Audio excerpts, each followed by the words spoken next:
The gunshot that shattered the afternoon quiet of Columbia, Missouri, in the summer of 1878, sent Penelope Sullivan diving behind a water trough, her heart hammering so hard she thought it might burst from her chest.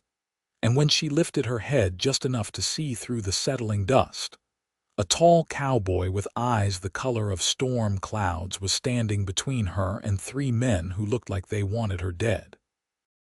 She had come to Columbia seeking her brother, Thomas, who had written to her 6 months ago about striking it rich in a silver investment opportunity.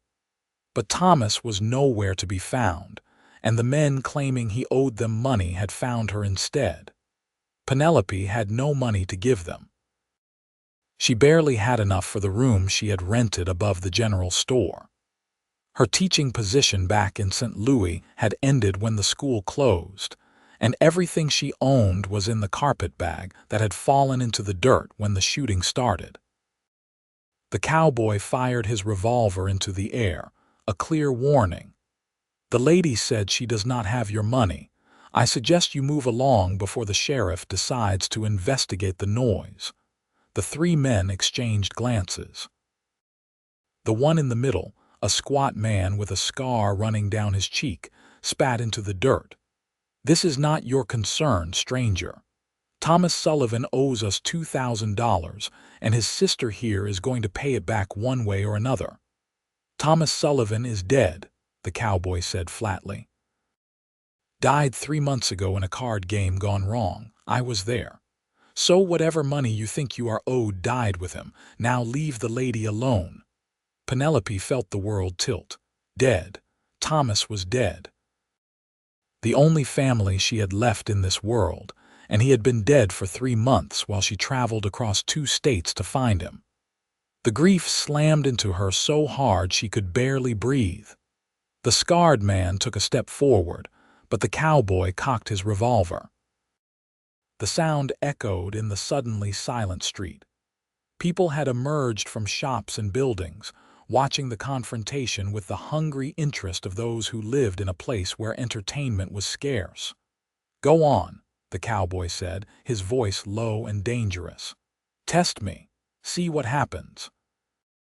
The three men finally backed down, mounting their horses and riding out of town in a cloud of dust and muttered threats. Penelope stayed behind the water trough, her whole body shaking. She heard boots approaching, and then the cowboy was crouching beside her, his weathered face showing concern beneath the shadow of his hat. "Are you hurt, miss?" His voice was gentler now, and up close she could see he was younger than she had first thought, probably no more than 25. His face was tanned from years in the sun, and there was a kindness in those gray eyes that made her want to cry. "My brother is really dead." The words came out as a whisper. The cowboy nodded slowly. "I am sorry. He was in a poker game at a saloon in Kansas City. There was an argument about cheating. A man pulled a gun. Thomas was shot before anyone could stop it. He died quickly, if that is any comfort." It was not much comfort, but Penelope nodded anyway. The cowboy offered his hand and helped her to her feet. She swayed slightly, and he steadied her with a hand on her elbow. "I am Dalton Anderson," he said. "Those men will probably come back once they have had a few drinks and worked up their courage. Do you have somewhere safe to stay?" "I have a room above the general store," Penelope said. "But they know where it is. They found me there this morning." Dalton frowned, thinking. "I have a ranch about an hour outside of town. It is not much, but it is safe. You could stay there until we figure out what to do about those men." Penelope knew she should refuse. She had been raised to be cautious, to protect her reputation, to never go anywhere alone with a man she did not know. But standing in the dusty street of Columbia, Missouri, with nowhere else to turn and three men who wanted to hurt her somewhere nearby, propriety seemed like a luxury she could not afford. "I do not want to impose," she said, even as she realized she had no other choice. "It is no imposition," Dalton said. He retrieved her carpet bag from the dirt and brushed it off. "Come on." My horse is tied up at the saloon. We should leave before those men change their minds and come back." They walked through town together, Penelope acutely aware of the stares and whispers that followed them. Dalton seemed unbothered by the attention. He tied her bag to his saddle and then helped her mount the large bay gelding.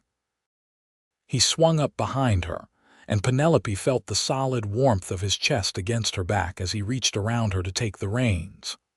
"Hold on," he said, and then they were moving, the horse's gait smooth and steady as they left Columbia behind.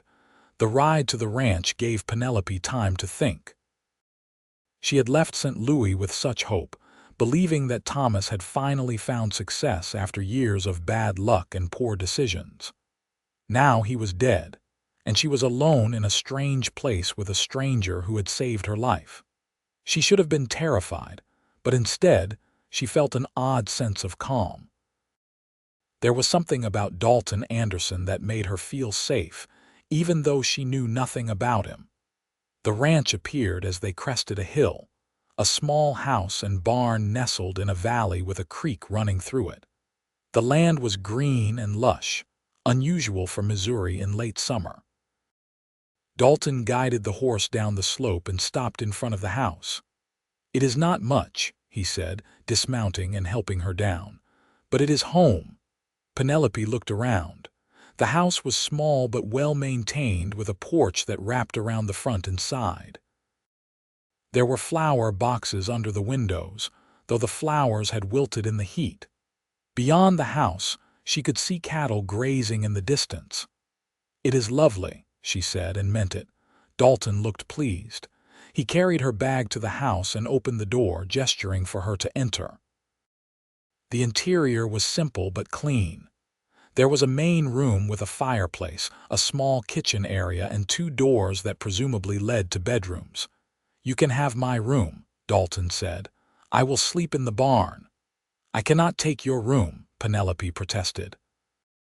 "You can and you will," Dalton said firmly. "I will not have you sleeping in the barn.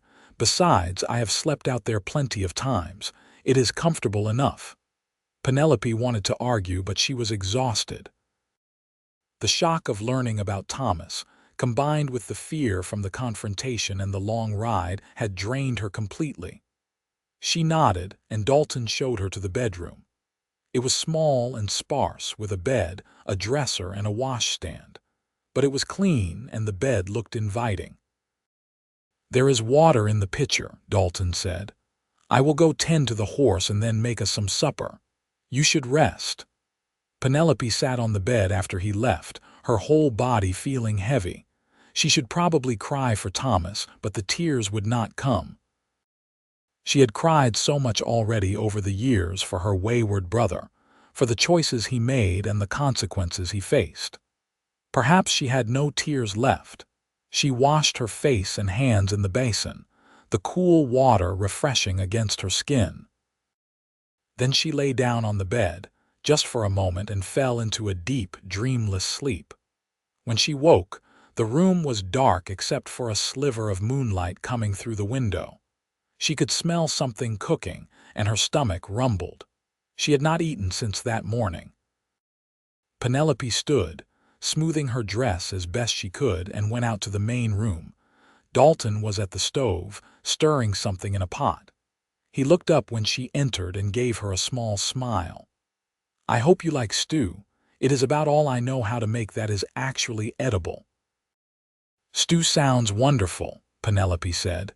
They ate at the small table, the silence between them comfortable rather than awkward. The stew was simple but good, with beef and vegetables that tasted like they had come from a garden. Penelope ate 2 bowls, surprised by her own appetite. "Thank you," she said when she finally set down her spoon, "for everything. You saved my life today." Dalton shook his head. "Those men are cowards. They would not have actually hurt you in front of all those people. They were just trying to scare you." "They succeeded," Penelope said with a slight smile. "I was terrified." "You hit it well," Dalton said. "I have seen grown men fall apart under less pressure. They cleaned up together and then sat on the porch as the evening cooled. The stars were out, more stars than Penelope had ever seen in St. Louis. The city lights had always obscured them. Out here, the sky was a canvas of silver dots against black velvet. "What will you do now?" Dalton asked after a while. "Do you have family back east?" Penelope shook her head. "My parents died years ago. Thomas was all I had. I suppose I will go back to St. Louis and look for another teaching position. Though without references from my last school it might be difficult." "You are a teacher." Dalton sounded interested. "I was. I taught reading and arithmetic to children ages 6 to 12. The school closed when the funding dried up." "Columbia needs a teacher," Dalton said. "The old one moved away last spring, and the parents have been trying to find a replacement." "You should talk to Mayor Hutchins when we go back to town." "That is a kind suggestion," Penelope said, "but those men who are looking for me will still be there." "I will talk to the sheriff," Dalton said. "Tell him what happened. Those men had no legal claim on you. Thomas's debts died with him. If they continue to harass you, they can be arrested." Penelope wanted to believe him, but she had seen the look in the scarred man's eyes. He did not care about the law, but she did not say that. Instead, she said, "Tell me about you. How did a cowboy end up with a ranch in Missouri?" Dalton leaned back in his chair, his eyes on the stars. "My father was a rancher in Texas. I grew up working cattle, learning the trade. When he died, he left everything to my older brother. That is how it works. The eldest son gets it all. So I took what little money I had and came north, looking for my own place. Found this land 3 years ago. The previous owner was selling cheap because he wanted to move to California. I have been building it up since then, adding to the herd, fixing up the place." "Do you have other family?" "Besides your brother, a sister who married a banker in Austin. My brother and I do not talk much. He thought I was foolish for leaving Texas, for wanting to do things my own way." Dalton's voice was matter of fact, but Penelope heard the hint of old hurt beneath the words. "I do not think it was foolish," Penelope said. "You have built something here. You should be proud." Dalton looked at her, his gray eyes reflecting the moonlight. "Thank you. That means more than you know." They sat in comfortable silence for a while longer before Dalton stood. "You should get some more rest. Tomorrow we will go into town and talk to the sheriff and the mayor. We will get this sorted out." Penelope nodded and went back to the bedroom. She changed into her nightgown and climbed into bed, the sheets smelling faintly of soap and sunshine. Despite everything that had happened, she felt safer than she had in months. Maybe it was the quiet of the ranch, or maybe it was Dalton's steady presence, but she fell asleep quickly and did not wake until morning. The next day dawned bright and hot. Penelope woke to the sound of a rooster crowing and the smell of coffee. She dressed quickly in her second dress, a practical brown cotton that was already too warm for the weather, and went out to find Dalton making breakfast. "Morning," he said, handing her a cup of coffee. "I have eggs and bacon if you are hungry." They ate quickly, and then rode back to Columbia together. The town was already bustling with activity when they arrived. Dalton took her first to the sheriff's office, a small building near the center of town. Sheriff Garrett was a middle-aged man with a thick mustache and tired eyes. He listened to their story, making notes in a ledger.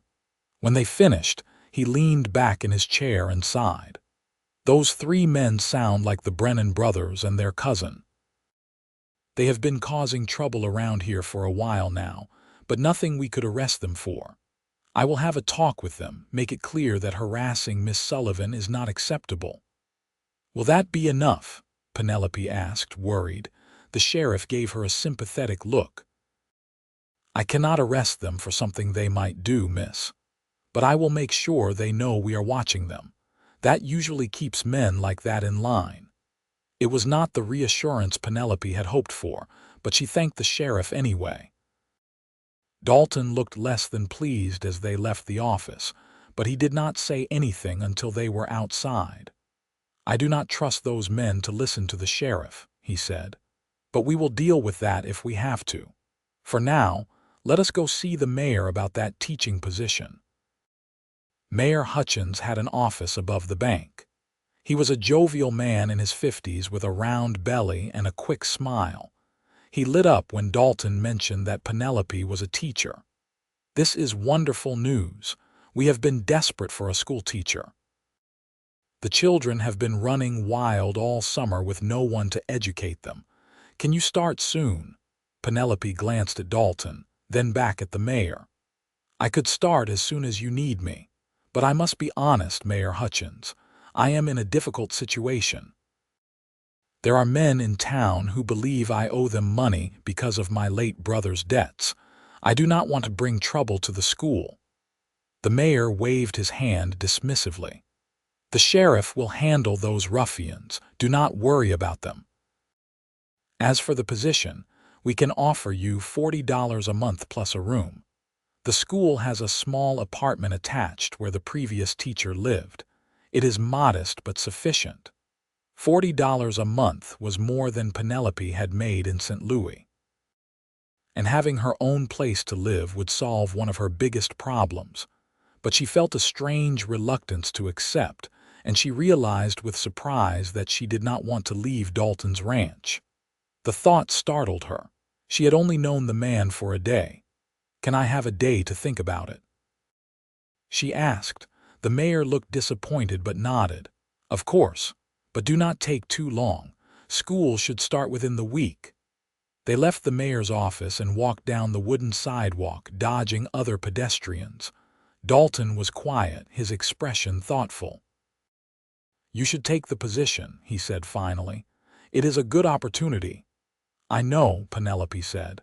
But what?" She could not explain the feeling, the sense that something was shifting inside her, something she did not fully understand yet. So she said, "I just need to think about it."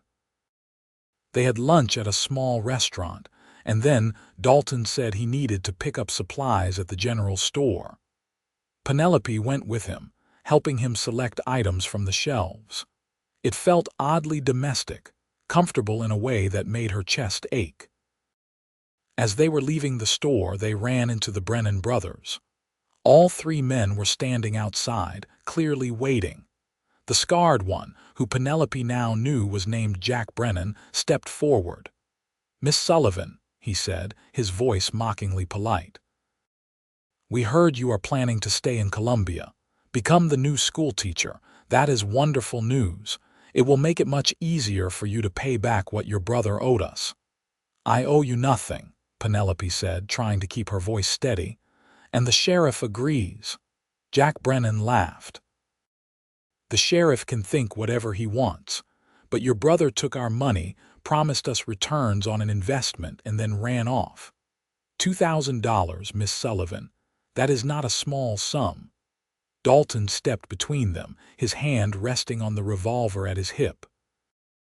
"The sheriff made it clear that you are to leave Miss Sullivan alone. I suggest you listen to him." "Or what?" Jack Brennan's eyes were cold. "You will shoot us in the middle of town." "I do not think so, Cowboy." The tension was thick enough to cut. People on the street had stopped to watch. Penelope felt her heart racing, but before anyone could do anything, Sheriff Garrett appeared, walking toward them with purpose. "Is there a problem here?" the sheriff asked, his hand also on his gun. Jack Brennan smiled, but it did not reach his eyes. "No problem, Sheriff. We were just having a friendly conversation with Miss Sullivan." "Then I suggest you move along," the sheriff said. "And I suggest you stay away from Miss Sullivan. Next time I hear about you bothering her, I will find a reason to put you in a cell." "Understood." The Brennan brothers exchanged glances, then walked away without another word. But Penelope could feel Jack's eyes on her as they left, and she shivered despite the heat. "Thank you, Sheriff," Dalton said. The sheriff nodded. "They are trouble, those three. Be careful, both of you." After the sheriff left, Dalton loaded the supplies onto his horse and then helped Penelope mount. They rode out of town in silence, but Penelope could feel the tension radiating from Dalton. "I do not think the sheriff can protect you," he said finally, when they were out of sight of Columbia. "Those men are determined." "What should I do?" Penelope asked. "I cannot live my life in fear." "You could stay at the ranch," Dalton said, "at least for a while, until things settled down." Penelope wanted to say yes. The ranch felt safe, and Dalton's presence made her feel protected in a way she had never experienced before. But she also knew that staying at the ranch would damage her reputation beyond repair. A single woman living with a single man, even in separate buildings, would be enough to ruin her. "I cannot," she said softly. "You know I cannot." Dalton was quiet for a long moment. "What if we were married?" Penelope's breath caught. "What?" "I know it sounds crazy," Dalton said quickly. "We have only known each other a day, but think about it. If we were married, you could stay at the ranch without anyone gossiping. You would be safe from the Brennan brothers, and I could use the help around the place. It would be a practical arrangement." Penelope's mind was spinning. Marriage. He was proposing marriage. Not out of love, but out of practicality. It should have offended her, but instead she found herself seriously considering it. "A practical arrangement," she repeated. "Yes," Dalton said. "I know it is not romantic or anything like that, but you need protection and I need help with the ranch." "It makes sense." Penelope looked out at the landscape rolling by, the green hills and distant trees. She thought about going back to St. Louis alone, trying to find work, living in some small room and counting her pennies. She thought about teaching in Columbia with the Brennan brothers always lurking nearby, waiting for an opportunity to make good on their threats. Then she thought about the ranch, the peace she had felt there, the way Dalton had looked at her with those kind gray eyes. She thought about how safe she had felt in his presence, how comfortable it had been to sit on the porch with him and watch the stars. "All right," she said. "I will marry you." Dalton turned to look at her, surprise evident on his face. "You will?" "It is practical, as you said," Penelope replied, trying to sound calm even though her heart was pounding. "And I do not have many other options." They rode the rest of the way to the ranch in silence, both of them processing what had just been decided. When they arrived, Dalton helped her down from the horse and then stood there, looking uncertain. "We should probably go back to town tomorrow and find a preacher," he said. "Make it official." Penelope nodded. "That makes sense." That evening they sat on the porch again, but the comfortable silence from before had been replaced by an awkward tension. They were going to be married, tomorrow, to each other. The reality of it was starting to sink in. "I want you to know," Dalton said suddenly, "that I will respect you. This may be a practical arrangement, but I will be a good husband. I will provide for you and protect you." "I know," Penelope said. "I would not have agreed if I did not believe that." "And if you ever want to leave," Dalton continued, "if you find someone you actually love, or if you just decide you made a mistake, I will not stop you." Penelope looked at him, at the earnest expression on his weathered face, and felt something shift in her chest. "The same goes for you," she said softly. "If you meet someone else, someone you want to marry for love instead of practicality, I will understand." Dalton met her eyes. "I do not think that will happen." "Why not?" He looked away out at the darkening sky. "I have never been good at that sort of thing. Love and romance. I am better with horses and cattle than I am with people." Penelope smiled despite herself. "I think you are better with people than you realize." That night, lying in bed, Penelope wondered if she was making the biggest mistake of her life. She was going to marry a man she barely knew, enter into a practical arrangement with no love involved. Her mother would have been horrified. But her mother had never been alone and hunted by dangerous men. Her mother had never had to make impossible choices. Penelope thought about the way Dalton had stepped between her and the Brennan brothers without hesitation. The way he had offered her his home, his protection, his name. Maybe it was not love, but it was something. It was kindness and honor, and perhaps that was enough. The next morning they rode to town early. Dalton was wearing his best shirt, and Penelope had put on her only good dress, a blue cotton with white flowers that her mother had made for her years ago. They went straight to the church, a small white building at the edge of town. Reverend Matthews was an elderly man with white hair and gentle eyes. He listened to their request to be married, studying them carefully. "Have you known each other long?" he asked. "No," Dalton admitted. "But we are certain about this." The Reverend looked at Penelope. "Are you sure, young lady? Marriage is a sacred bond, not to be entered into lightly." Penelope thought about lying, about making up a story of a long courtship. But something about the Reverend's kind face made her want to tell the truth. "I am in a difficult situation, Reverend," she said. "My brother died and left debts that dangerous men think I should pay. Dalton has offered me protection and a home. It may not be a traditional love match, but I believe it is the right choice." The Reverend was silent for a long moment. Then he nodded. "Sometimes God brings people together in unexpected ways. If you are both certain, then I will marry you, but I want you to promise me something. Promise me that you will try to build a real marriage, not just a practical arrangement. Promise me you will be kind to each other, respect each other, and give yourselves a chance at happiness." "I promise," Penelope said. "I promise," Dalton echoed. The Reverend called in his wife and the church secretary to act as witnesses. The ceremony was simple and brief. Dalton did not have a ring, so the Reverend used a piece of twine to bind their hands together as a symbol. When the Reverend pronounced them husband and wife, Dalton looked at Penelope uncertainly, and she realized he did not know if he should kiss her. "You may kiss your bride," the Reverend said with a small smile. Dalton leaned in and pressed a quick, chaste kiss to Penelope's lips. It was brief and awkward, but it sent a warm feeling through her chest nonetheless. They signed the marriage certificate, thanked the Reverend and his wife, and then walked out of the church as husband and wife. Penelope felt strange, like she was in a dream. Yesterday she had been alone and afraid. Today she was married to a cowboy she barely knew. "We should tell the mayor," Dalton said. "Let him know you will not be taking the teaching position."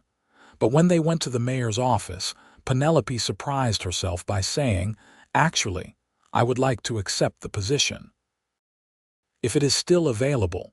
Both Dalton and the mayor looked surprised. "But you are married now," the mayor said. "Surely you will be busy with the ranch." "The ranch is an hour outside of town," Penelope said, "but I could live in town during the week and go to the ranch on weekends." "That is, if my husband agrees." She looked at Dalton, worried he would be offended, but he just nodded slowly. "If that is what you want, then we will make it work." The mayor was delighted. They made arrangements for Penelope to move into the school apartment the next day and begin teaching the following Monday. As they left the office, Dalton was quiet. "Are you upset?" Penelope asked. "No," Dalton said. "I am just thinking. I thought you would want to stay at the ranch, but you are right. You should use your education. You worked hard to become a teacher. It would be a waste to give that up." "I will come to the ranch on weekends," Penelope assured him. "Friday evening through Sunday. I want to help with the ranch too. I just also want to teach." "You do not have to explain," Dalton said. "I understand." They had lunch at the restaurant again, and Penelope noticed people staring at them. News traveled fast in a small town. By now, everyone probably knew they had gotten married. She wondered what people were saying, what they thought of the hasty marriage. As if reading her thoughts, Dalton said, "People will talk. Small towns are like that. But eventually something else will happen and they will forget about us. Does it bother you, the gossip? Dalton shook his head. I learned a long time ago not to care what people think. As long as I know I am doing the right thing, that is enough. After lunch, they went to the general store to pick up supplies for the school apartment. The store owner, Mrs. Chen, congratulated them on their marriage with a knowing look that made Penelope blush. "It is wonderful that you found each other," Mrs. Chen said, "and just in time for you to take the teaching position. How convenient." Penelope could not tell if the woman was being sincere or sarcastic, but she smiled politely and selected the items she needed. Dalton paid for everything without complaint, and they loaded the supplies onto his horse. As they were leaving, they ran into Jack Brennan again. He was standing outside the saloon, and his eyes narrowed when he saw them. "Well, well," he said, walking toward them. "If it is not Miss Sullivan, or should I say Mrs. Anderson now, I heard you got married. How romantic." "Leave us alone," Dalton said, his voice hard. Jack ignored him, focusing on Penelope. "You think marrying a cowboy is going to make your brother's debts disappear. It does not work that way, sweetheart. $2,000 is $2,000. "I do not have your money," Penelope said firmly. "I never did. And even if I did, I would not give it to you. My brother's debts are not my responsibility." Jack's face darkened. "Your brother stole from us. Someone has to pay." "That is enough," Dalton said, stepping forward. "My wife does not owe you anything. If you continue to harass her, you will have to deal with me." Jack looked Dalton up and down as if assessing him. Then he smiled, cold and mean. "Is that a threat, Cowboy?" "It is a promise." For a moment, Penelope thought they were going to fight right there in the street. But then Jack backed down, holding up his hands in mock surrender. "Fine, fine. I will leave your wife alone. For now. But this is not over, Anderson, not by a long shot." He walked away, and Penelope let out a breath she had not realized she was holding. Dalton put his hand on her shoulder, steadying. "Are you all right?" "I am fine," Penelope said, though her hands were shaking. "He frightens me." "I know," Dalton said, "but he is a coward. He will not do anything as long as I am with you. And when you are in town during the week, the sheriff will be nearby. You will be safe." Penelope wanted to believe him, but she had a sinking feeling that Jack Brennan was not done with them. They spent the rest of the afternoon moving Penelope's meager belongings into the school apartment. It was small, just 2 rooms with a tiny kitchen area, but it was clean and had a nice view of the street. Dalton helped her arrange the furniture and hang curtains on the windows. "It is nice," he said when they were finished. "Cozy." Penelope looked around, feeling a mix of emotions. This would be her home during the week, while the ranch would be her home on weekends. She wondered if she would ever feel truly settled in either place. "What are you thinking?" Dalton asked. Penelope hesitated, then decided to be honest. "I am thinking that I married a stranger this morning, and now I have 2 homes and I do not feel like I belong in either of them." Dalton nodded slowly. "I understand. This is all happening very fast, but give it time. It will get easier." "I hope so," Penelope said. They had dinner at the restaurant again, and then Dalton said, "I should head back to the ranch. The cattle need tending and I have been away too long." Penelope felt a pang of something that might have been disappointment. "Of course. I will see you on Friday." "Friday," Dalton agreed. He stood there awkwardly for a moment, then leaned in and kissed her cheek. "Good night, Penelope. Sleep well." "Good night, Dalton." She watched him ride away, feeling strangely alone. They were married, but he was leaving her here by herself. It made sense logically. The ranch needed him, and she would be starting her teaching job soon. But emotionally, it felt wrong somehow. Penelope went back to the apartment and prepared for bed. The building was quiet, almost too quiet after the sounds of the ranch. She lay in bed, staring at the ceiling, and wondered what she had gotten herself into. The next few days passed in a blur of preparation. Penelope met with the parents of her future students, toured the schoolhouse, and planned her lessons. The schoolhouse was a single room with wooden desks and a blackboard. It was simple but adequate. The parents were welcoming, if a bit curious about her sudden marriage to Dalton Anderson. Penelope answered their questions as politely as she could, giving vague responses about meeting Dalton through her late brother. It was not entirely a lie. On Monday morning, 15 children ranging in age from 6 to 14 showed up for the first day of school. Penelope had butterflies in her stomach as she stood in front of them, but once she started teaching, her nerves settled. This was what she was good at. This was what she loved. The children were well behaved for the most part, eager to learn after months without a teacher. Penelope taught them reading and arithmetic, geography and history. The hours passed quickly, and by the time school let out at 3, she was exhausted but satisfied. The week continued in the same pattern. Teach during the day, prepare lessons in the evening, sleep, and repeat. It was fulfilling work, but Penelope found herself thinking about Dalton more than she expected. She wondered what he was doing at the ranch, if he was eating properly, if he was lonely. On Friday afternoon, as soon as school let out, she packed a small bag and waited on the porch of her apartment. At 5 o'clock, she heard hoofbeats and looked up to see Dalton riding into town. Her heart did a little flip in her chest when she saw him, and she was surprised by the strength of her reaction. Dalton dismounted and smiled at her. "How was your first week?" "It was good," Penelope said. "I missed the ranch, though." "The ranch missed you too," Dalton said, and something in his tone made Penelope think he meant more than just the land. They rode back to the ranch together, and Penelope felt herself relaxing as the town disappeared behind them. When they arrived, the sun was setting, painting the sky in shades of orange and pink. It was beautiful. "I made stew again," Dalton said sheepishly.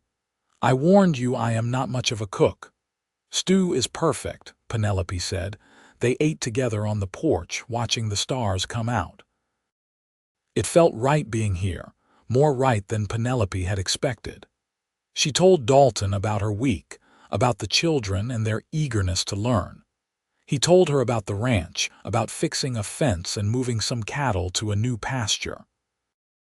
"I am glad you are here," Dalton said when they had finished eating. "The ranch is too quiet without you." Penelope felt a warmth spread through her chest. "I am glad to be here." That night, lying in Dalton's bed while he slept in the barn, Penelope realized something. She was starting to care about him, not just as the man who had saved her and married her out of practicality, but as a person. She liked his quiet strength, his kindness, the way he listened when she talked. She liked the way his eyes crinkled when he smiled, and the way he always put her needs before his own. It was not love, not yet, but it was the beginning of something. The next day, Saturday, Dalton showed her around the ranch properly. He introduced her to the cattle, explained how he managed the herd, showed her the best fishing spot in the creek. Penelope found herself fascinated, asking questions and absorbing information. In the afternoon, they worked together to repair the flower boxes on the porch. Penelope planted new flowers, marigolds and petunias that would hold up in the heat. Dalton watched her work, a soft expression on his face. "My mother loved flowers," he said. "She had a garden in Texas.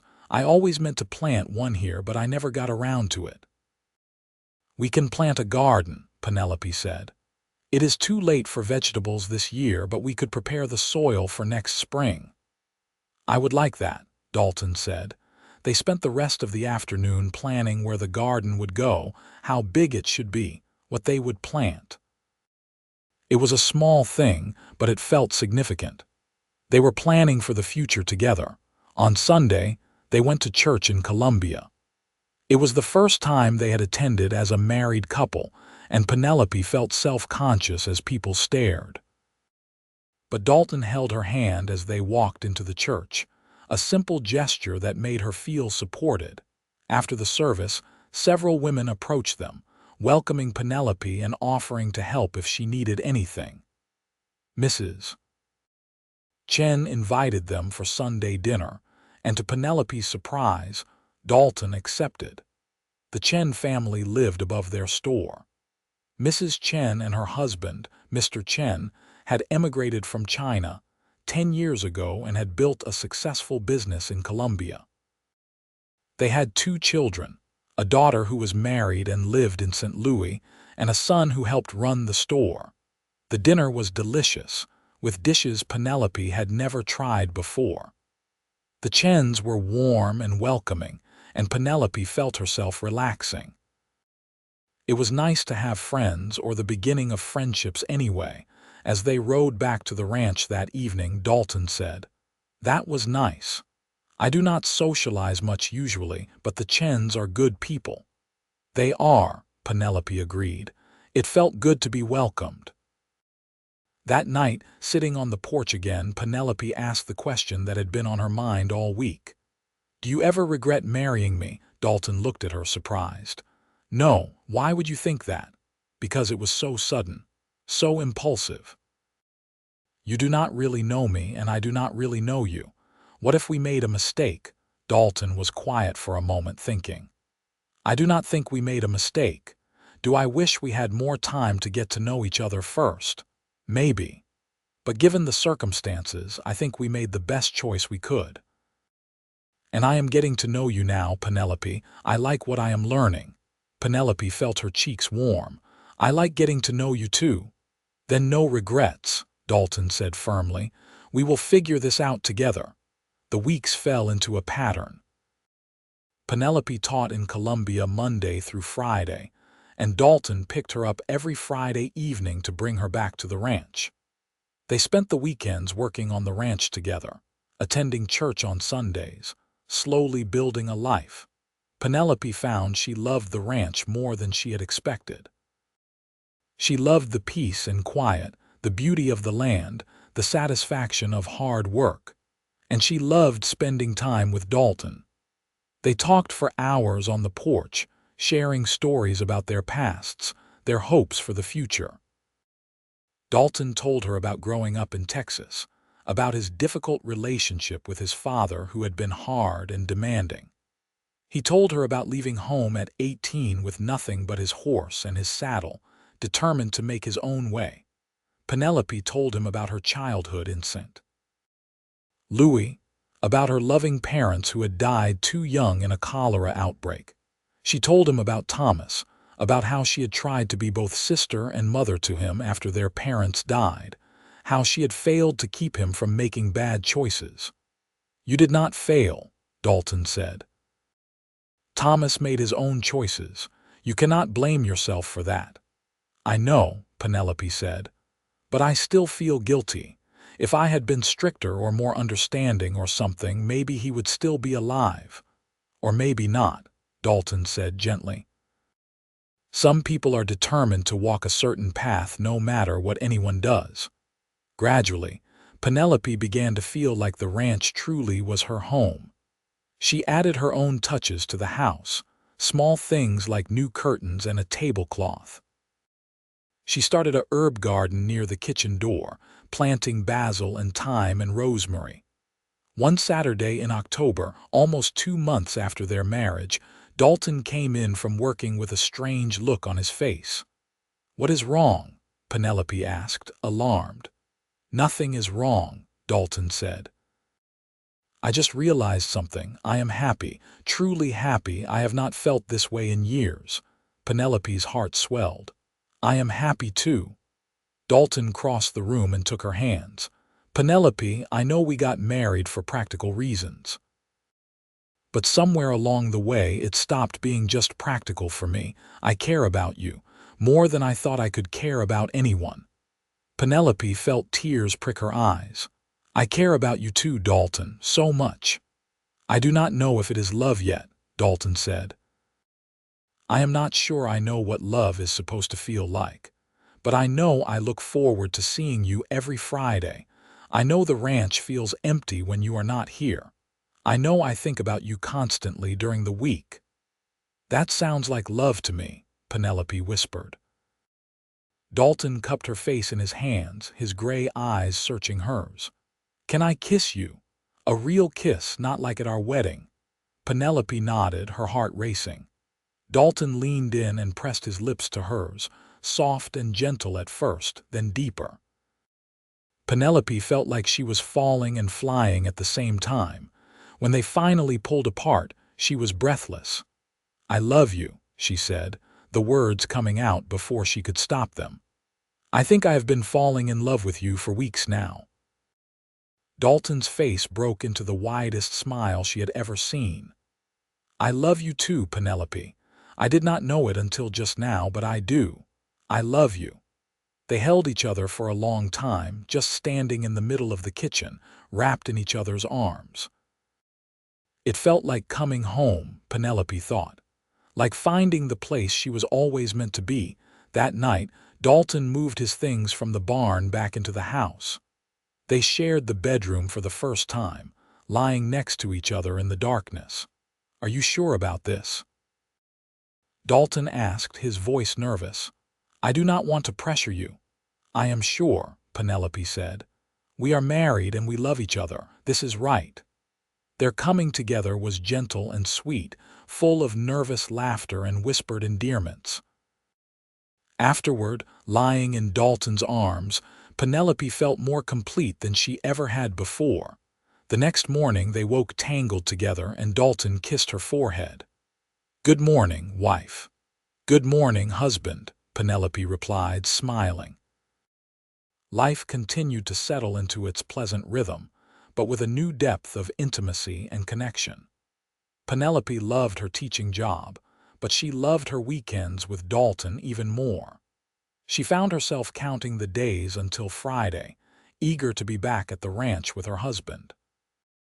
The Brennan brothers had been quiet for weeks, and Penelope had started to hope they had given up.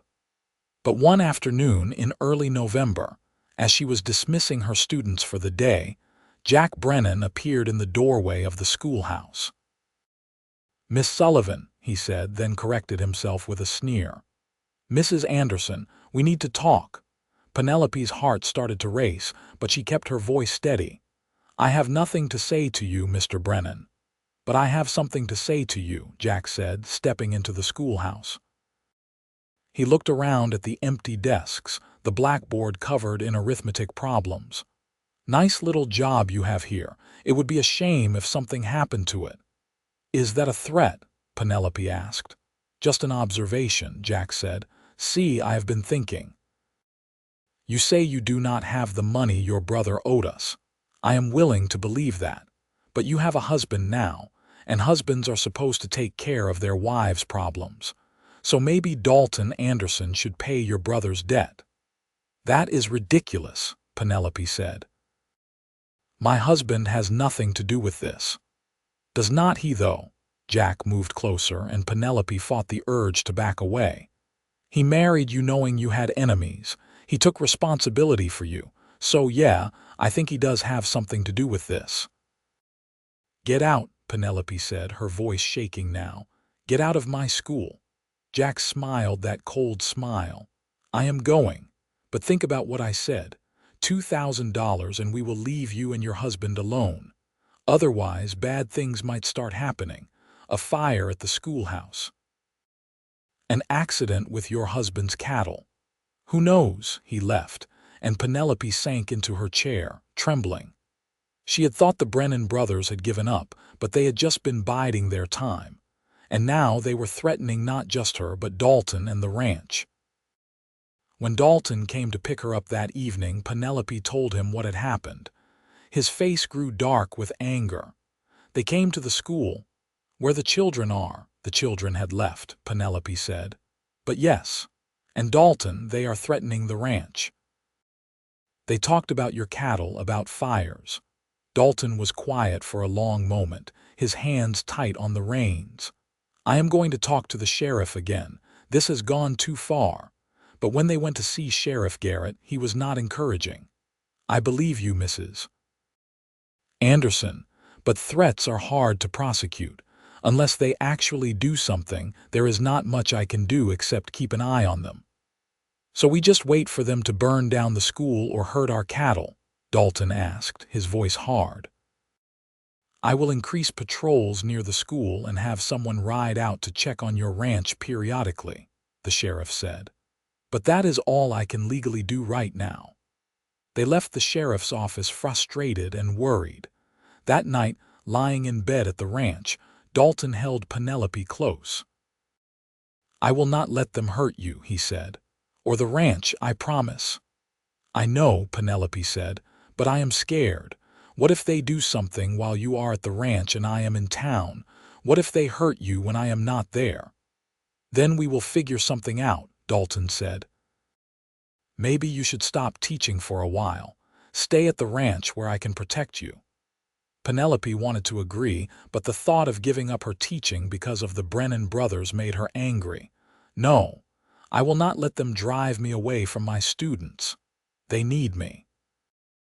I need you alive, Dalton said, his voice rough with emotion. I will be careful, Penelope promised.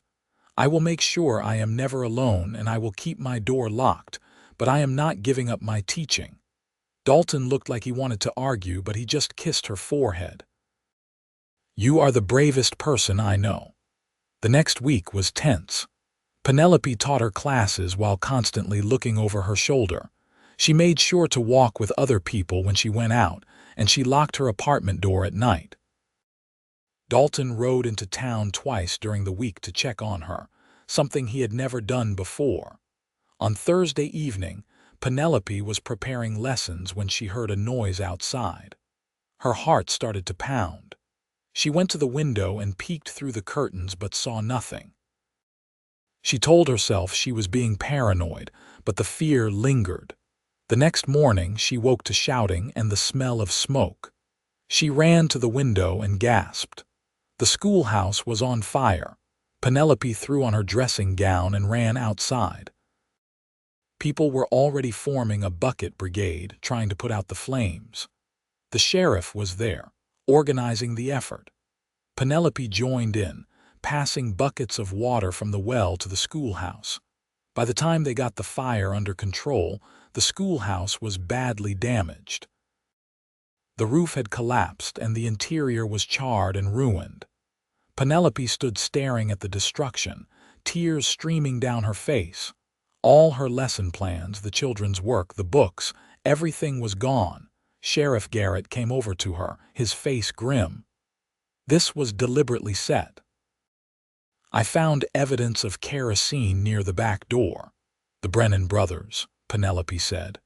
Probably, but I cannot prove it without a witness. They will claim they were at the saloon all night and someone there will back them up. Penelope felt defeated. They had done exactly what they had threatened to do, and they were going to get away with it. The mayor arrived, looking at the ruined schoolhouse with dismay. This is terrible. The children need a school, but it will take months to rebuild, and we do not have the funds right now. Penelope felt like her heart was breaking. She had loved teaching those children, and now that was gone too. When Dalton arrived later that day, having heard about the fire, he found Penelope sitting on the steps of her apartment, staring at nothing.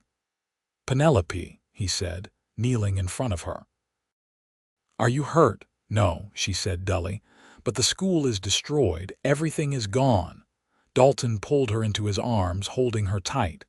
I am so sorry, this is my fault, I should have found a way to stop them. It is not your fault, Penelope said. It is theirs. And they are going to get away with it. No, Dalton said, his voice hard. They are not. He stood and strode toward the sheriff's office. Penelope followed, worried about what he was planning. Inside, Dalton confronted the sheriff. You know the Brennan brothers did this. Everyone knows they did this. Why are you not arresting them? I do not have proof, Sheriff Garrett said wearily. I know it was them, you know it was them, but the law requires evidence. Then I will get you evidence, Dalton said. "How?" the sheriff asked. "Leave that to me," Dalton said. That night, Penelope tried to convince Dalton not to do anything rash, but he was determined. "They have threatened you, destroyed your school, and they think they can get away with it. I am not going to let that stand." "What are you planning?" Penelope asked, afraid. "Nothing illegal," Dalton assured her. "I am just going to have a conversation with the Brennan brothers, make some things clear." The next morning, Dalton went to the saloon where the Brennan brothers spent most of their time. He found all three of them at a table, drinking despite the early hour. When they saw him, Jack Brennan laughed. "Look who it is. The cowboy, come to pay your wife's debt." "I came to make you an offer," Dalton said. "Leave Columbia, leave Missouri, go somewhere else and start over. I will give you $500 to do it." Jack's eyes narrowed. "We are owed $2,000. "You are owed nothing," Dalton said. "But I am willing to pay you $500 to leave and never come back. That is more than generous considering you have no legal claim to anything." "And if we do not take your offer?" Jack asked. Dalton leaned forward, his hands flat on the table. "Then I will make your lives very difficult. I have friends in this territory.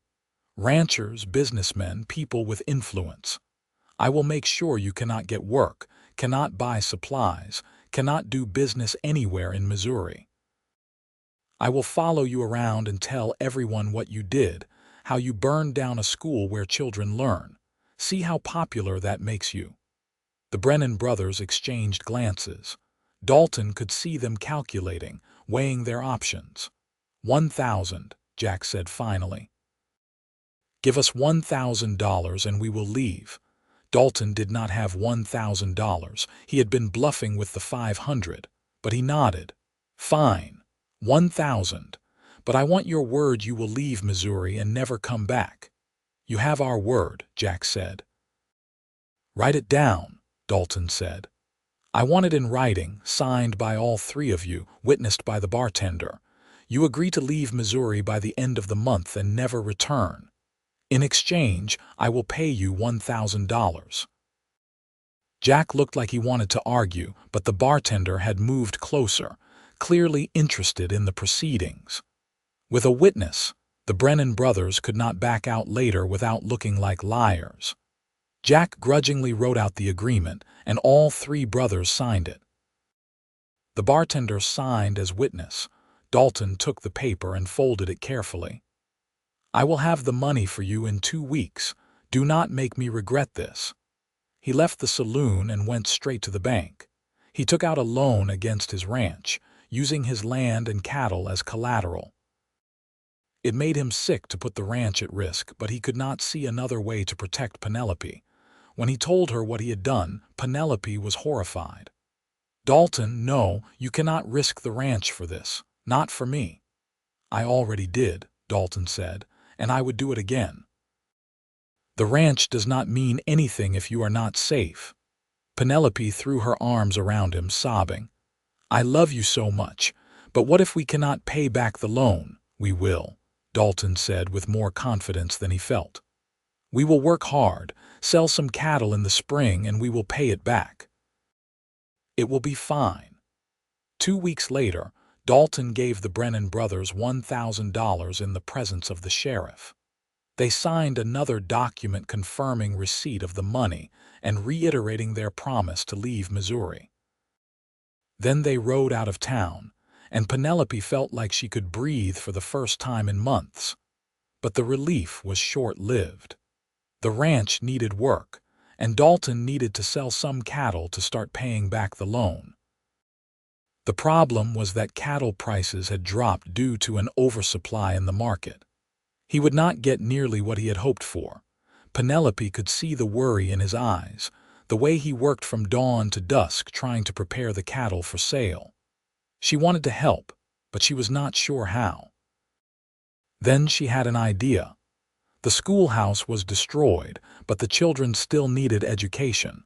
What if she started teaching again, but differently? She could teach from her apartment or outside when the weather was nice. She could ask for a small fee from each family, just enough to help with expenses. When she proposed the idea to the mayor, he was skeptical. Parents were not paying when we had a proper schoolhouse. Why would they pay now? Because they care about their children's education, Penelope said. And because I will make it affordable, just $1 a month per child. That is less than they would spend on candy. The mayor agreed to let her try. Penelope put up notices around town, advertising her private teaching services. To her surprise and delight, every single family signed up. They were grateful to have someone willing to teach their children, and $1 a month was indeed affordable. Penelope started teaching again, holding classes in different locations depending on the weather and availability of space. The church let her use their social hall on rainy days. Mr. Chen let her use the space behind his store on sunny days. It was unconventional, but it worked. With 15 students each paying $1 a month, Penelope was making $15. It was not much, but every little bit helped. She gave all the money to Dalton to put toward the loan payment. "You do not have to do this," Dalton said when she handed him the first month's earnings. "This is your money, you worked for it." "We are married," Penelope said. "Your problems are my problems. Besides, I love teaching. I would do it for free if I could afford to." Dalton pulled her into his arms. "I do not deserve you." "Yes, you do," Penelope said firmly. "You are a good man, Dalton Anderson, the best man I know." Winter came, making ranch work harder. Dalton worked in freezing temperatures, mending fences and checking on cattle. Penelope worried about him constantly. Several times she rode out to the ranch in the middle of the week, braving the cold to make sure he was all right. In January, Dalton took his cattle to market in Kansas City. Penelope went with him, wanting to support him even though the trip would mean missing a week of teaching. The cattle sold for less than Dalton had hoped, but it was enough to make several loan payments. On the way back to Columbia, Dalton was quiet. Penelope could see he was calculating in his head, trying to figure out if they would be able to pay off the loan before the bank foreclosed. "We will be all right," she said, putting her hand over his. "I am not sure," Dalton admitted.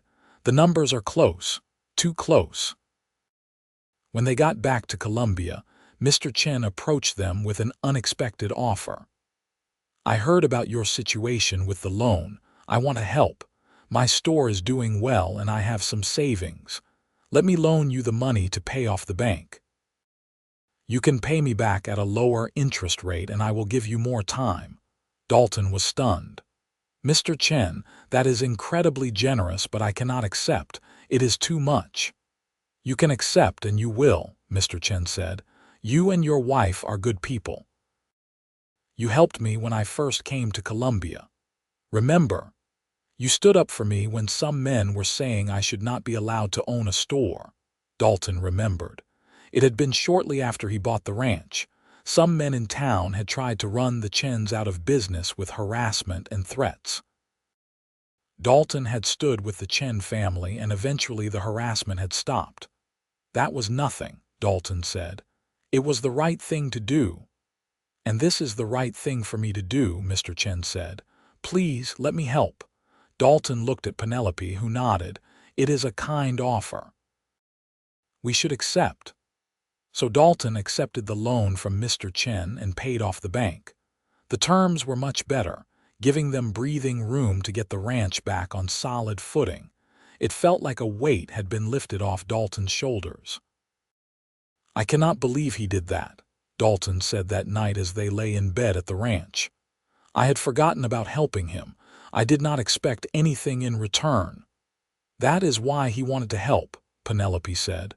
"Good deeds come back to you in unexpected ways." Spring came, bringing warmer weather and new hope. The ranch began to thrive again. Dalton worked hard and Penelope helped on weekends. They planted the garden they had talked about, putting in vegetables and herbs. Penelope loved working in the soil, watching things grow. In April, Penelope realized she had missed her monthly courses. At first, she thought it was just stress, but when a second month passed, she went to see Dr. Ramsey, the town physician. "Congratulations, Mrs. Anderson," the doctor said with a smile. "You are going to have a baby. I would estimate you are about 2 months along. The baby should arrive in late October or early November." Penelope felt a rush of emotions: joy, fear, excitement, worry. A baby. She was going to be a mother. She waited until Friday to tell Dalton, wanting to see his face when she shared the news. That evening, after they had finished dinner, she took his hand and led him to the porch. "I have something to tell you," she said, suddenly nervous. Dalton looked concerned. "What is it? Is something wrong?" "No, nothing is wrong. Something is very right." She took a deep breath. "I am going to have a baby. We are going to have a baby." Dalton's face went through a series of expressions: shock, disbelief, then pure joy. "Really? We are having a baby, really?" Penelope confirmed. Dalton let out a whoop and picked her up, spinning her around. Then he set her down carefully, as if she were made of glass. "Are you feeling all right? Should you be standing? Do you need to sit down?" Penelope laughed. "I am fine. It is just a baby, not an illness." "I am going to be a father," Dalton said, wonder in his voice. "I cannot believe it. This is the best news ever." They sat on the porch talking about the baby, making plans. They would need to get a cradle, baby clothes, blankets. Penelope would have to stop teaching eventually, probably in the early fall before the baby came. "What do you want?" Dalton asked. "A boy or a girl?" "I do not care," Penelope said honestly, "as long as the baby is healthy." "Me too," Dalton said. He put his hand on her still flat stomach. "Hello, baby, I am your father. I already love you so much." Penelope felt tears spill down her cheeks, overwhelmed by emotion. This had started as a practical arrangement, a marriage of convenience to protect her from dangerous men. But it had become so much more. She loved Dalton with everything in her, and now they were bringing a new life into the world. Over the following months, Penelope continued teaching while her belly grew. The children were fascinated by the pregnancy, asking questions that sometimes made Penelope blush. In early September, as the heat of summer finally broke, she taught her last class before taking leave to prepare for the baby. The parents threw her a small party, giving her handmade baby clothes and quilts. Penelope was touched by their generosity. She had come to Colombia as a stranger, frightened and alone. Now she was part of a community, surrounded by friends who cared about her and her family. In late October, on a cool autumn night, Penelope went into labor. Dalton rode like mad to fetch Dr. Ramsey, then paced the floor of the ranch house while the doctor tended to Penelope. The hours stretched on, and Dalton thought he would go mad with worry. Finally, just before dawn, he heard the sound he had been waiting for: a baby crying. Dr. Ramsey emerged from the bedroom, smiling. "You have a son, Mr. Anderson, a healthy boy, and your wife did wonderfully." Dalton rushed into the bedroom to find Penelope sitting up in bed, looking exhausted but radiant, holding a tiny bundle wrapped in a blanket. She looked up at him with tears in her eyes. "Dalton, meet your son." Dalton approached carefully, looking down at the baby's red, scrunched-up face. He felt his heart expand in a way he had not known was possible. This was his son, his child. "He is perfect," Dalton whispered. "Can I hold him?" Penelope placed the baby in Dalton's arms, showing him how to support the head. The baby's eyes opened, and Dalton could have sworn his son looked right at him. "Hello, little one," Dalton said softly. "I am your father, and I promise you I will do everything in my power to give you a good life." They named the baby David Thomas Anderson, the middle name in honor of Penelope's brother. Despite everything that had happened, Penelope wanted to remember the good times she had shared with Thomas, the brother who had loved her even if he had made poor choices. The first few weeks with a newborn were exhausting. David was a good baby, but he needed constant care. Penelope was sore and tired, and Dalton tried to help as much as he could while still keeping up with the ranch work. But slowly, they found their rhythm. Penelope recovered her strength, and David began sleeping for longer stretches at night. Dalton would come in from working and hold his son, talking to him about the ranch, about the cattle, about the dreams he had for their future. In January, when David was 3 months old, Penelope began teaching again. She brought David with her, and the students were delighted. They took turns holding the baby during breaks, and the older girls helped Penelope when David needed feeding or changing. The makeshift teaching arrangement had become popular. Penelope now had 20 students, and parents were talking about raising money to rebuild the schoolhouse properly. It would take time, but Penelope was confident it would happen. By spring, the ranch was doing well. Dalton's cattle had brought good prices at market, and they had made significant progress paying down the loan from Mr. Chen. Life had settled into a comfortable pattern, and Penelope often reflected on how much had changed in less than 2 years. One evening in April, as they sat on the porch watching David play on a blanket, Penelope turned to Dalton. "Can I ask you something?" "Anything," Dalton said. "What does home mean to you?" Dalton was quiet for a moment, considering. Then he looked at her, his gray eyes soft with love. "You are my home," he said simply. "Not the ranch, not the house. You, wherever you are, that is where I belong. You and David, you are everything to me." Penelope felt tears prick her eyes. She had come to Colombia frightened and alone, running from men who wanted to hurt her, mourning a brother who had died too young. She had entered into a practical marriage with a stranger out of desperation, but that practical arrangement had become the greatest love she had ever known. Dalton had become her partner, her best friend, the father of her child. He had shown her what home truly meant. Not a place, but a person, or in her case, 2 people. "You are my home too," she said, reaching for his hand. "I did not understand that at first. I thought home was a place, somewhere you could put down roots, but I was wrong. Home is you. Home is David.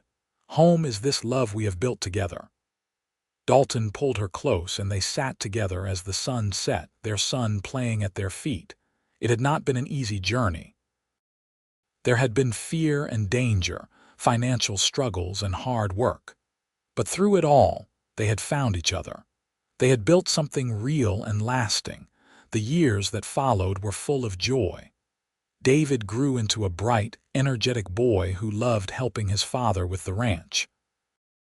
Penelope continued teaching, and in 1881, Colombia finally rebuilt the schoolhouse with money raised by the community.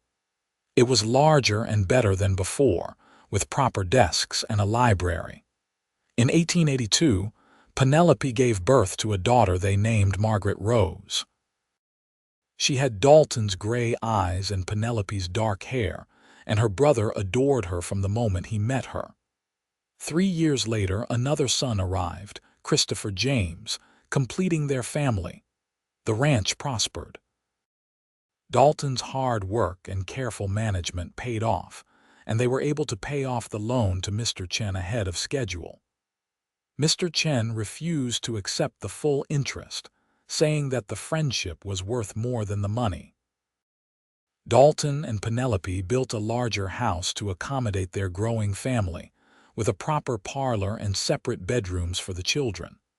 But they kept the old house too, turning it into a guest cottage. Sometimes, when the children were at school and the ranch work was done, they would spend an afternoon there, remembering those early days when everything was new and uncertain. In the summer of 1887, Reverend Matthews approached them with a request. "I am getting old," he said. "I would like to retire soon and move to St. Louis to be near my daughter. But I want to make sure this church is in good hands. Would you both consider joining the church council, help guide the congregation, Dalton and Penelope agreed. They had become pillars of the community, respected and trusted. Penelope served on the school board and helped organize charity drives. Dalton mentored young ranchers who were just starting out, passing on the knowledge he had gained over the years. On their 10th wedding anniversary in 1888, Dalton took Penelope back to the porch where they had spent so many evenings talking and planning. The children were spending the night with the Chens, giving them a rare evening alone. 10 years, Dalton said, shaking his head. Sometimes it feels like yesterday we got married, and sometimes it feels like we have been together forever. Both are true, Penelope said, leaning against him. I remember that scared woman who dove behind a water trough when the shooting started. I remember the desperate decision to marry a stranger, but I also feel like I have loved you my whole life. I was terrified, Dalton admitted. When I proposed that practical marriage, I was terrified you would say no and terrified you would say yes. I did not know how to be a husband. I had never even been in love before. You figured it out, Penelope said with a smile. We figured it out together, Dalton corrected. That is what made it work. We were partners from the start, even when we did not realize it. They sat in comfortable silence for a while, watching the stars. Then Dalton said, Do you ever think about what would have happened if I had not been in Colombia that day? If I had not seen those men threatening you? Sometimes, Penelope admitted. I do not like to think about it, but sometimes I wonder. I was so lost that day. My brother was dead, I had no money, and those men wanted to hurt me. I do not know what I would have done. You would have survived, Dalton said with certainty. You are one of the strongest people I know. You would have found a way. Maybe, Penelope said. But I am grateful I did not have to find out. I am grateful you were there. I am grateful for every moment we have had together. Dalton kissed her forehead. Me too.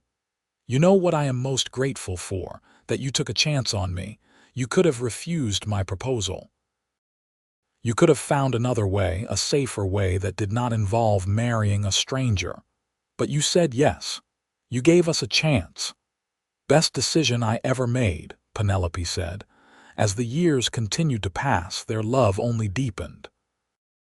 They weathered the challenges that came with raising children, dealing with droughts and harsh winters, navigating the changing world around them. Through it all, they remained each other's constants, each other's home. David grew up to be a fine rancher, taking over more and more of the daily operations as Dalton aged. Margaret became a teacher like her mother, opening a school in a nearby town. Christopher showed a talent for business and went to work at a bank in Kansas City, though he came home often to visit. In 1898, 20 years after that fateful day when a gunshot sent Penelope diving behind a water trough, Dalton and Penelope celebrated their anniversary on their porch again. Their hair was grayer now, and their bodies moved a bit slower, but the love in their eyes was as strong as ever. You know what I realized today, Penelope said, holding Dalton's hand. We have been together longer than we were apart. We have spent more of our lives with each other than without. That feels significant somehow. It is significant, Dalton agreed. It means we made it, Penelope. We built a good life together. We raised good children. We created a home. You are my home, Penelope said, echoing the words Dalton had said to her years ago. After all this time, after everything we have been through, that is still true. You are my home. Dalton smiled, that gentle smile that still made her heart flutter after 2 decades. And you are mine. Always have been, always will be.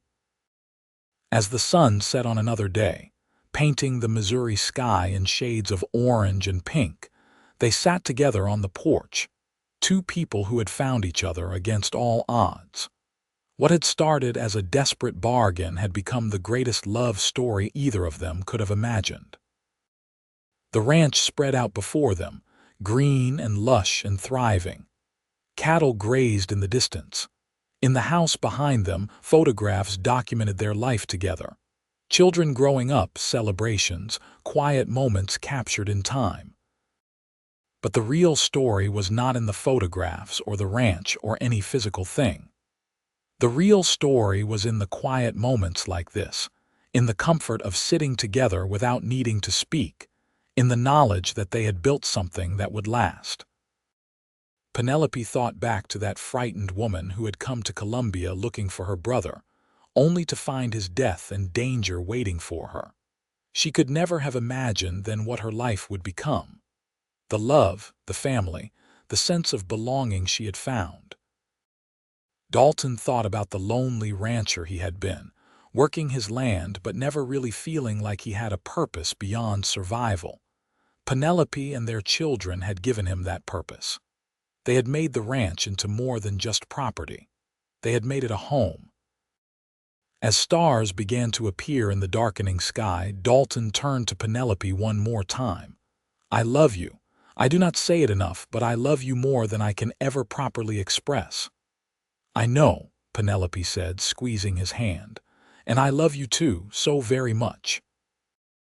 They stayed on the porch until late, talking about their children and grandchildren, about plans for the ranch, about nothing and everything. When they finally went inside, they moved through the house they had built together, turning off lamps and securing doors. In their bedroom, they prepared for sleep with the easy routine of a long marriage. When they climbed into bed, Dalton pulled Penelope close, and she rested her head on his chest, listening to the steady beat of his heart. "Good night, my love," Dalton whispered. "Good night," Penelope replied. And as they drifted off to sleep, wrapped in each other's arms, they both felt what they had felt for 20 years. The deep peace of being exactly where they belonged. The profound comfort of being home. Their story was not one of love at first sight or grand romantic gestures. It was a story of two people who found each other in desperate circumstances and chose to build something together. It was a story of practical decisions that led to impractical love, of strangers who became partners, who became soulmates. It was a story that proved home was not a place you found, but a person you built a life with. And in each other, Dalton and Penelope had found the home they had both been searching for all their lives. The ranch continued to thrive for generations, passed down through the Anderson family. The porch where Dalton and Penelope spent so many evenings remained, weathered by time but sturdy. And sometimes, in the quiet of a Missouri evening, you could almost hear their voices, talking softly as the stars came out, two souls who had found their home in each other and never let go.